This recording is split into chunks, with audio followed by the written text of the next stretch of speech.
Gord Surgener from Ontario Agri-Food Technology introduced us to Rellidep, which has potentially societal benefits with respect to anti-depressant medication and the use of fertilized eggs. So we're very interested in partnering with them and investing some research dollars to take it to the next step. They're looking to do clinical 2 trials on the product. So another example of egg being used for something other than eating. We put in $1 million.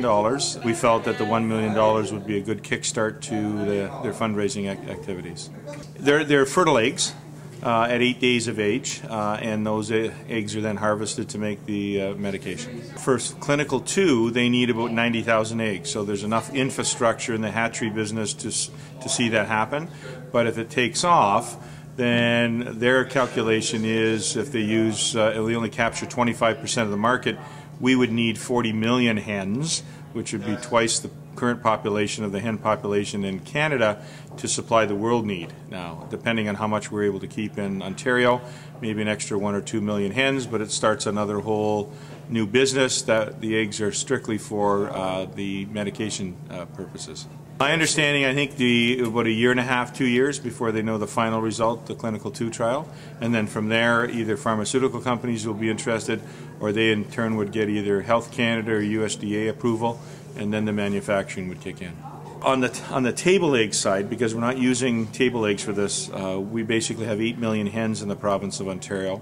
Each hen produces roughly 25 dozen eggs on a yearly basis, so that's some 200 million dozen eggs in the province of Ontario. For the hatching, these are hatching eggs or fertile eggs, and basically that production is handled by about 700,000 or 800,000 birds in the province right now. So we're talking a significant increase should this project materialize. So what we'd be using would be the smaller ones that wouldn't go into the hatchery, the medium ones, to see if we could use those in the production of the antidepressant medication. Through Ontario Agri-Food Technology Centre, Gord, as described, I think, is a matchmaker, putting people together. And he brought Rick and his company to meet with myself, and it kind of took off from there. It's a great opportunity to showcase what we can do in Ontario when we have a system that is flexible enough to meet a new and innovative demand. Looking forward to them raising the other $7.5 million. Hopefully this was enough of a kickstart to get other people interested in the project. $1 million is $1 million. It's a lot of money to invest. Again, the payback, any type of research, it may or not be there, but if it's there, it'll be coming back to us, 2 or 3-fold over. Right now it's based in Ontario.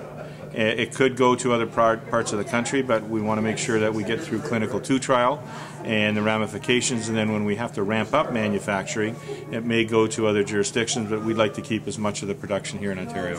Egg producers in Ontario now, we have about 400 plus or minus egg and pullet producers.